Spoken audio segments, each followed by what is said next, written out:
What's good, y'all? Welcome to my movie review for Red Sparrow. So let us begin.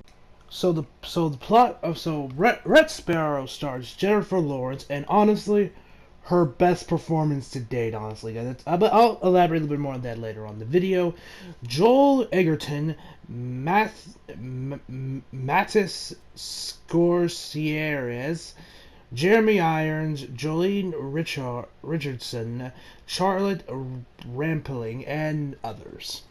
Now, the plot of Red Sparrow. Now, guys, for the plot tonight, I'm going to be very vague about it because this is definitely the kind of movie that you should say, the less you know, the better. So, in a very vague plot synopsis, Jennifer Lawrence's character is a Russian ballerina.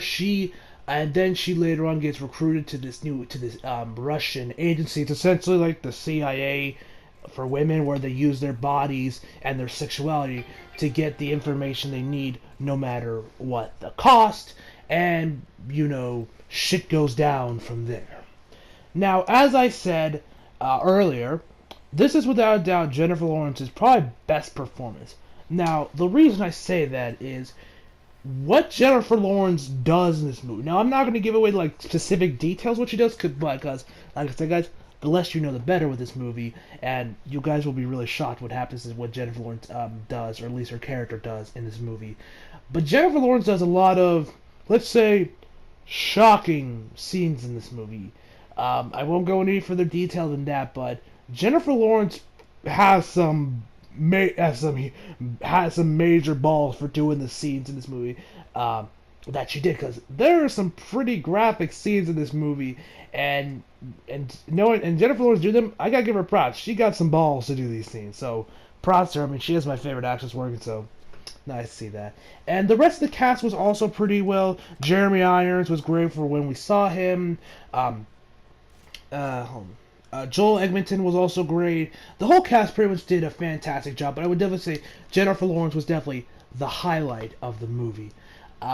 The music was also really great. I really dig the music tracks that they have. This movie definitely has kind of like an old-timey feel to it, like something like kind of maybe around Cold War era, which this one kind of reminded me like it took place in the Cold War almost, because just the way it was acted, and the set, the way this movie was presented, almost. Now it's not like it looks like it was made in the 60s, but I almost, if you didn't tell me this took place in modern days, I would assume this would have taken place during the Cold War or something. Because there was a lot of times even I'm is this take place in modern day, or are we in the Cold War or something? That was just me. That's something kind of I noticed. But yeah, like I said, the characters were all great. My only real problem I had with this movie is that we never really get a clear answer on why Jennifer Lawrence's character was recruited into this group. I mean, there is a family dilemma going on in the movie, which kind of has it, but from that, but I don't see why other people in that said agency would agree that, oh yeah, let's recruit this ballerina that has never had any experience, being a spy or has military. She's just been is just a ballerina. I don't see what they say. They keep saying oh yeah, she has potential. She has potential. But I'm like, okay, but how do you see this potential? Because I don't know, because they never really explain really why everyone else saw why they said, oh yeah, let's recruit this ballerina. They never really elaborate too much on that. And one other thing I gotta say, guys, this movie is actually based off a book, and the author himself was a former CIA operative himself, so the dude knows what he's talking about in this movie, which after I felt, I was like, yep. And another thing I like about this movie is because this agency is all about really pretty much creating the Red Sparrows that pretty much use their bodies to get what they want at all costs, to get the answer that they need. The movie does not present it in a positive way. It presents it in definitely a very negative light. It doesn't support this. It shows being a CIA operative kind of sucks. So that's something I really did like, that they showed this kind of lifestyle of being this kind of probably it's more like this with CIA operatives, at least from the stories my dad has told me, because he works at NCIS. This movie does not show this kind of lifestyle in a positive. It shows you in a very nobody should be really doing this, but whatever kind where it definitely where I know I'm just repeating myself, but like I said, this movie definitely shows it in a negative light about this kind of line of work of being a Red Sparrow. And overall, that's all I got to say. Like I said, the cast was great. I really Jennifer Lawrence was just fantastic. This is like without a doubt my favorite performance ever. Was kind of with seeing how well she was in Mother, and this movie. It's kind of curious how her performance is gonna turn out in X-Men. Dark Phoenix coming out later this year. Which, if you're curious on the stats of my top 10 most anticipated movies, I'm actually currently editing it right now, so expect that video dropping sometime tomorrow, hopefully. Yeah, but it's kind of explicated what her performance could be like in X-Men, for an X-Men Apocalypse, not Apocalypse, X-Men Dark Phoenix, because as we all know, when we saw Apocalypse, Jennifer Lawrence's performance wasn't the best.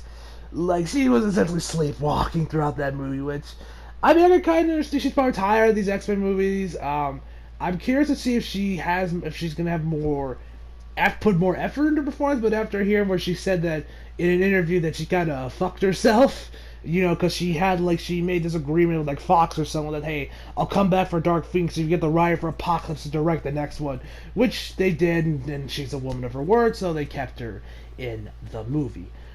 So yeah, like I said, like her performance was so great. But like I'm hoping that this year at the Oscars she gets nominated for this one because, like I said, she was really damn good in this movie.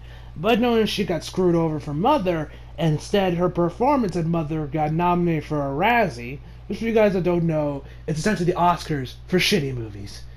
Now I saw that I was like, what? Why? Her performance in the movie was fucking awesome. But then again, I remembered that Razzie also nominated The Shining for Worst Director and Worst Actress, so these guys can tell the difference between quality movies and shit. But I know some guys like, oh, but Glenn, back when The Shining first came out, everyone thought it was shit. It wasn't until it came out on like VHS and DVD, like Planet of the Apes and Scarface, where people realized how much of a masterpiece it was from Stanley Kubrick. Which you're right from that perspective, but at the same time, like, still Stanley Kubrick directing the movie was fucking awesome. But that is enough of that. And also, speaking of the Oscars, actually, I just found out that actually my local movie theater, Rich Cinema, is actually going to be re-airing or re-releasing, I guess you would say, some of the movies that were nominated for Best Picture, including The Shape of Water, which I actually really wanted to see because I like Guillermo del Toro. I thought, especially with, his involvement with Kojima and Silent Hills, which, by the way, fuck Konami, gotta get that out there. So yeah, I'm glad that if I can get the chance to, nothing else is coming out that week, I'm going to try to watch this Shape of Water, because I'm actually really curious about that movie. Ever since I saw a few trailers, I was like, this movie has piqued my interest, so expect a movie review for that, sometime in March, because that's when it's actually going to get re-released. Yeah, so my final verdict for Red Sparrow is a 9 out of 10. Hope you guys enjoyed the video. Leave a like if you did. Subscribe if you're new. Follow me on Instagram, Twitter if you like. Links are below. And as always, come back for more. See you guys next time.